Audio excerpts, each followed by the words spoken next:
¿Cómo responder cuando escuchas que Cuba sufre un bloqueo ilegal e inmoral? ¿Cómo están amigos? Bienvenidos a Noticias Importantes. Comenzamos. Porque el gobierno de Cuba no va a la Corte Penal Internacional, como ya hicieron Venezuela e Irán, para querellarse en contra del embargo de Estados Unidos. En pocos días, la Asamblea General de la ONU concederá su anual espaldarazo al castrismo. La aplastante mayoría del cónclave aprobará nuevamente el documento que cíclicamente presenta el gobierno de la isla para condenar el bloqueo yanqui. Esta condena diplomática no tendría importancia alguna si no fuese porque sirve para el régimen cubano y así justificar tanto la miseria provocada por su modelo económico como la cooptación de los derechos políticos y económicos del pueblo a base de políticas de plaza sitiada. Aun con lo ventajoso que al castrismo le resulta el victimismo, los argumentos que sustentan su propaganda son tan básicos como las mentes a las que van dirigidos.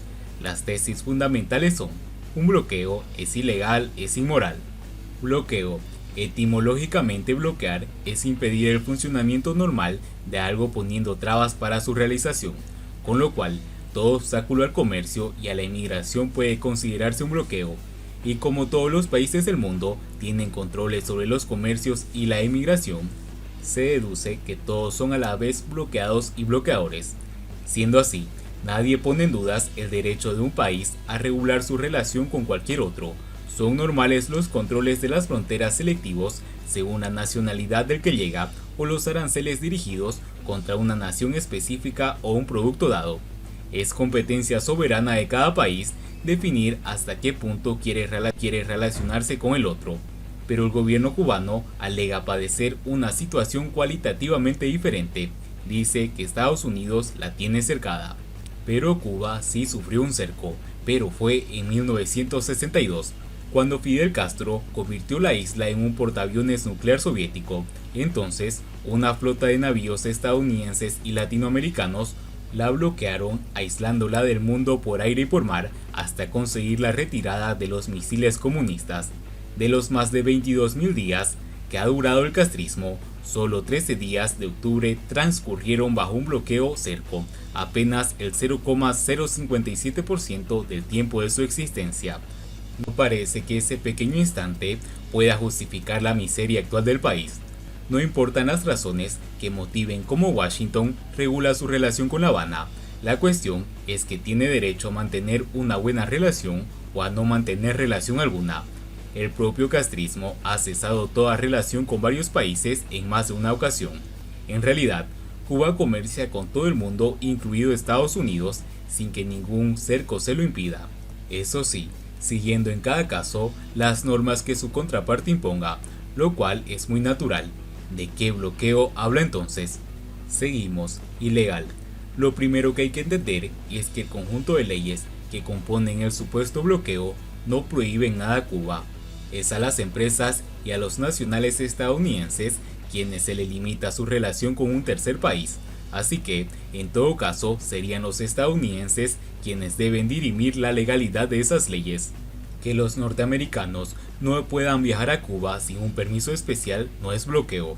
Cuando los cubanos no podían viajar a ninguna parte del mundo sin un permiso del gobierno castrista, que aún deniega a muchos ciudadanos, a nadie se le ocurrió decir que el universo estaba bloqueando a Cuba.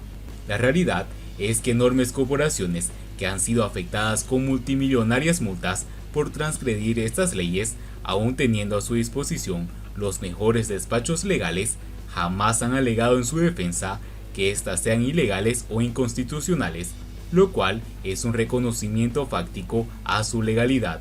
Y en todo caso, si Cuba estima que estas leyes le afectan, ¿por qué no se querella directamente contra el gobierno norteamericano? Podría ir a una corte local utilizando uno de los muchos agentes que tiene viviendo en el monstruo.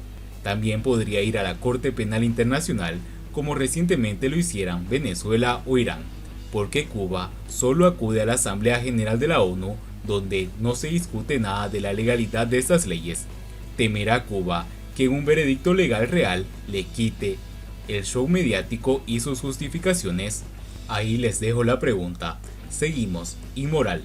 No hay que descartar a priori el argumento. Efectivamente, es algo inmoral que puede tener esta legislación norteamericana, que intenta afectar a un gobierno enemigo haciendo mella directa en su población, más cuando el gobierno enemigo es una dictadura. Por lo tanto, la población, al menos la inmensa mayoría, es una víctima y no cómplice de la dictadura. Washington enfrenta una disyuntiva: negarse a colaborar a una dictadura para acelerar su caída, aunque el pueblo sufra por ello, buscando así el bien a largo plazo, o pensar a corto plazo y aliviar solo un poco la situación actual del pueblo, colaborar con esa dictadura, así probablemente la perpetuará en el poder por muchos años más. Ambas opciones pueden ser moralmente condenadas, pero también ambas opciones pueden ser moralmente justificadas. Pero, ¿qué justificación tiene el castrismo para ser una dictadura? Lo que es inadmisible es que alguien que tiene la responsabilidad directa de la situación espantosa del pueblo cubano acuse de inmoral a quien, en todo caso, tendría una relación bastante lejana. Pero para efectos didácticos, pongámonos en lugar del castrismo y aceptemos que el supuesto bloqueo es un chantaje político que busca doblegar la voluntad de Cuba. Es obvio que Cuba no tiene voluntad, solo las personas tienen voluntad. Los que gobiernan cada país son los que tienen voluntad. En el caso cubano, siendo el castrismo quien gobierna, el chantaje no es contra Cuba, es contra el castrismo. Y no es un chantaje tipo, haz lo que te digo o te torturo, pues los que rigen Cuba no sufren ni mínimamente los estragos del supuesto bloqueo.